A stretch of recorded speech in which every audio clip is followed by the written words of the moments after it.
សហរដ្ឋអាមេរិកនៅថ្ងៃទី2ខែឧសភាឆ្នាំ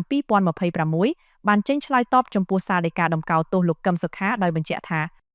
អាមេរិកមានការព្រួយបារម្ភចំពោះសេចក្តីសម្រេចដែលរក្សាការផ្ដន្ទាទោសលើអតីតមេដឹកនាំគណៈបកប្រឆាំងរូបនេះចំនួន27ឆ្នាំចំណុចគួរកត់សម្គាល់មួយទៀតនៅក្នុងសេចក្តីថ្លែងការណ៍ដដែលគឺរដ្ឋធានី Washington បានច្រានចោលការអះអាងថាអាមេរិកមានជាប់ពាក់ព័ន្ធក្នុងគម្រោងប្រឆាំងរដ្ឋាភិបាលកម្ពុជាដោយហៅការចោទនេះថាមិនពិតនិងគ្មានការទទួលខុសត្រូវ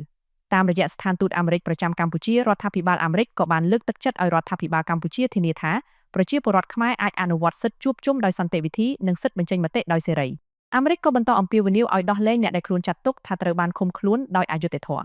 ប្រតិកម្មនេះកើតឡើងបន្ទាប់ពីសាលាឧទ្ធរភ្នំពេញកាលពីថ្ងៃទី30ខែមេសាបានសម្រេចតម្កល់ទោសលោកកឹមសុខាឲ្យជាប់ពន្ធនាគារ27ឆ្នាំដដែលពីបទសន្តិភាពជាមួយបរទេសឬក៏គុកគិតជាមួយនឹងសហរដ្ឋអាមេរិកដើម្បីផ្ដួលរំលំរដ្ឋាភិបាលកម្ពុជាតុលាការក៏បានបន្ថែមបម្រាមមិនឲ្យលោកកឹមសុខាចាក់ចេញពីប្រទេសកម្ពុជារយៈពេល5ឆ្នាំទៀតលោកកឹមសុខាអាយុ72ឆ្នាំជាស្ថាបនិកគណៈបក្សសង្គ្រោះជាតិដែលត្រូវបានរំលាយចោលលោកត្រូវបានចាប់ខ្លួនក្នុងឆ្នាំ2017កាលពីឆ្នាំ2023សាលាដំបងរាជធានីភ្នំពេញបានផ្តន្ទាទោសលោក27ឆ្នាំដកហូតសិទ្ធិនយោបាយនិងដាក់ឲ្យលោកស្ថិតក្រោមការឃុំខ្លួននៅក្នុងផ្ទះនៅរាជធានីភ្នំពេញលោកកឹមសុខាបានបដិសេធការចោទប្រកាន់នេះនិងបានប្តឹងឧទ្ធរណ៍ដែលបានចាញ់ក្តីនៅពេលនេះ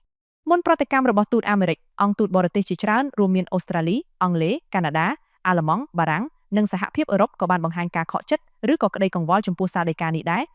ដោយអង្គទូតបានលើកឡើងអំពីសារសំខាន់នៃនីតិរដ្ឋឯករាជ្យភាពតុលាការលំហនយោបាយសង្គមស៊ីវិលនិងសេរីភាពមូលដ្ឋាននៅកម្ពុជា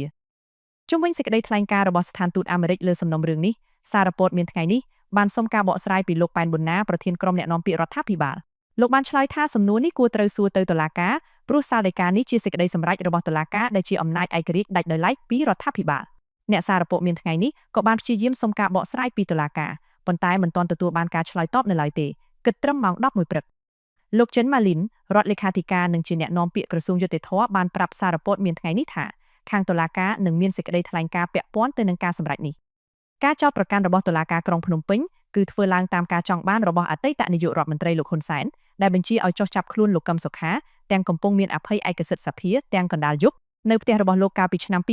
2017ការចាប់ខ្លួននិងចោទប្រកាន់នេះលោកហ៊ុនសែនបានចោទសហរដ្ឋអាមេរិកចំថាជាអ្នកនៅក្រៅខ្នងលោកកឹមសុខាដើម្បីផ្ដួលរំលំរដ្ឋាភិបាលរបស់លោកទោះជាយ៉ាងណាសហរដ្ឋអាមេរិកតែងតែច្រានចោលការចោទប្រកាន់នេះហើយក្រោយមកតុលាការនិងមន្ត្រីបកកណ្ដាលអំណាចប្រើត្រឹមពាក្យថាសន្តិភាពជាមួយបរទេសដែលលែងប្រើចំឈ្មោះប្រទេសអាមេរិកទៀត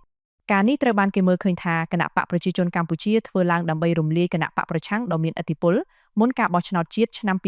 2018ហើយបានក្លាយជាសភាឯកបកដែលគ្មានសម្លេងជំទាស់ត្រួតពិនិត្យរហូតបកកណ្ដាលអំណាចអាចជិះសេះលែងដៃបានដល់បច្ចុប្បន្នចំណែកអ្នកឃ្លាំមើលចាត់ទុកការដឹកនាំរបស់បកកណ្ដាលអំណាចថាបានធ្វើឲ្យជាតិកាន់តែចុះខ្សោយរហូតដល់ប្រទេសថៃអាចឈ្លានពាន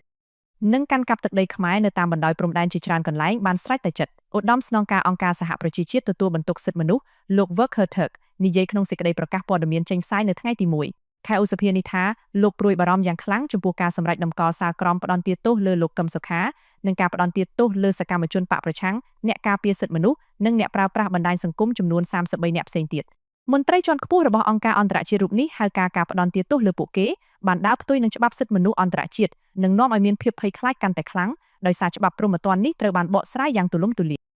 និងមិនច្បាស់លាស់ដែលយកមកអនុវត្តតាមទំនឹងចិត្តចំពោះសង្គមស៊ីវិលអ្នកសារព័ត៌មាននិងពលរដ្ឋខ្មែរទូទៅមន្ត្រីដដែលនេះក៏បានជំរុញឲ្យរដ្ឋាភិបាលលោកហ៊ុនម៉ាណែតធានាថាការរិះគន់និងការបញ្ចេញមតិដោយស្របច្បាប់ត្រូវបានធានានិងដើម្បីការពារលំហស៊ីវិលឯករាជ្យភាពប្រព័ន្ធតុលាការនិងលើកកម្ពស់ការកាត់ក្តីដោយយុត្តិធម៌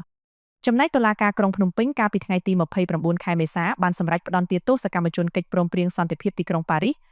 $23និងជនជាប់ចោទជាច្រើនអ្នកទៀតឲ្យជាប់ទោសចន្លោះពី18ខែទៅ2ឆ្នាំពាក់ព័ន្ធនឹងបទញុះញង់បង្កឲ្យមានភាពវឹកវរធ្ងន់ធ្ងរដល់សន្តិសុខសង្គមក្រោយពីពួកគេបាននិយាយពីក្តីបារម្ភរបស់ខ្លួនទាក់ទងនឹងគុណសម្បត្តិនិងគុណវិបត្តិនៃការបញ្ចូលខេត្តចំនួន4របស់កម្ពុជាទៅក្នុងកិច្ចសហប្រតិបត្តិការត្រីកោណអភិវឌ្ឍជាមួយប្រទេសវៀតណាមនិងឡាវ CLV